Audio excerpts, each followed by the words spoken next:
Welcome to Tech Blueprint, a window that lets you know the latest technology news in the world. When Toyota's president testified in Congress, he trembled and said, "We can't hold on any longer." The whole of Japan was experiencing a resource crisis worse than a nuclear explosion. Who would have thought? 5 months ago, China's rare earth embargo caused this technological empire to collapse instantly. The world's third-largest automaker shut down collectively, precision instrument factories emitted pungent white smoke, and even robots in Tokyo Bay were on strike. This is not a plot from a science fiction movie, but a reality that is happening. But the most ironic thing is that Japanese politicians are holding $10 billion in good faith money, which looks very much like the scene of surrendering with a white flag after the defeat. Could it be that in this era, where resources are king, the myth of science and technology will eventually succumb to the hegemony of rare earths? China has long played the rare earth card as a trump card. 70% of the world's rare earth deposits are buried deep under China's vast land, and more importantly, China has mastered the technology of the entire industrial chain, from mining to purification. When Japan discovered that 90% of its rare earths were imported from China, the precision manufacturing industry they were proud of was like a robot that had lost its heart. For every hybrid car Toyota sold, it consumed 3 kilograms of rare earth permanent magnet materials, Canon camera's CMOS sensor, Sony's micromotor. These products, that shine with the light of Japanese manufacturing, all have the shadow of Chinese rare earths behind them. The week the ban came into effect, Nissan's Yokohama plant directly closed 4 production lines. The robotic arms on the assembly line stopped dancing, the workers stared at the piles of semi-finished products, and the hum of idling equipment echoed in the workshop. This scene kept Japanese Economic Minister Yoshihide Suga awake at night. He slammed the table at an emergency cabinet meeting. "This is simply a catastrophe. Data shows that Toyota alone has evaporated $5 billion in market value, and the wailing of the entire Japanese manufacturing industry has shaken the entire Asia-Pacific region." The Japanese government's money diplomacy can be called a spectacle of contemporary international relations. They sent their foreign minister with a briefcase full of checkbooks to lobby the Chinese Ministry of Commerce, like selling insurance.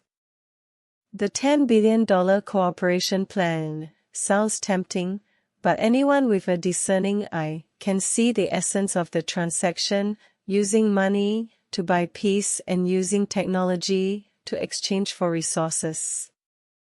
Even more embarrassing is that the plan also contains clauses requiring China to relax its rare earth export quotas, which is just like the protection fee transaction in gangster movies.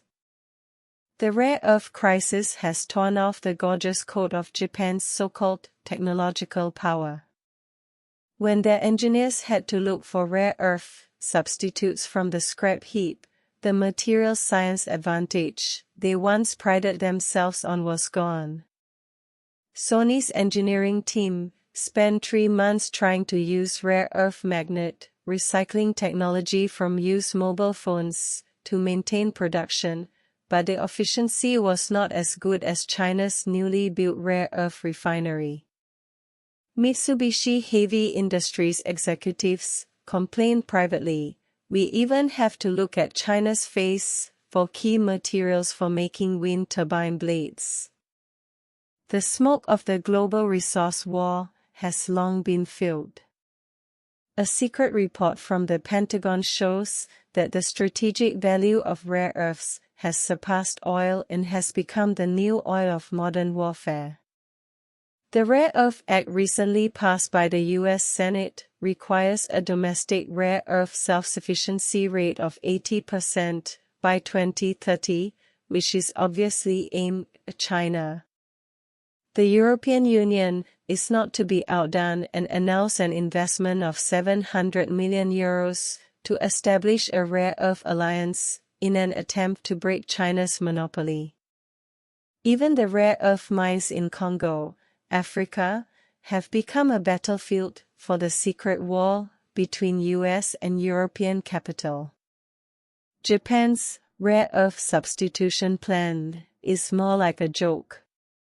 They claim to develop new energy vehicle motors that do not contain rare earths by 2027, but the prototypes in the laboratory have not been able to break through the bottleneck of low-temperature performance. Even more ironic is that the F-35 fighter jets, purchased by the Japanese Ministry of Defense last year, still use rare earth permanent magnets made in China in their engines. When the pilots of the Japanese self-defense forces took off in fighter jets with domestic labels, I wonder if anyone noticed the Chinese core beating in the engine. Looking back at the crossroads of 2025, this rare earth storm has taught the world a vivid lesson. No matter how advanced the technology is, it cannot withstand the blow of resource supply cuts. Japan has told us, with its speed of decline, that the so-called decoupling and chain breaking is nothing but a castle in the air.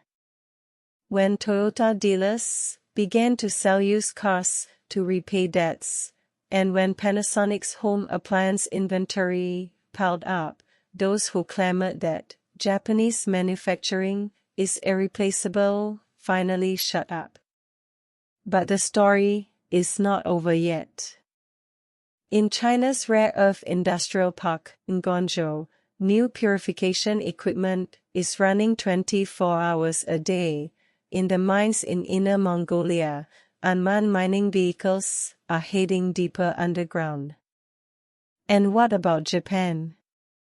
While restarting nuclear power plants to reduce rare earth consumption, they secretly import rare earth ores from Mongolia. After all, this stubborn country has to bow 3 times even to admit mistakes.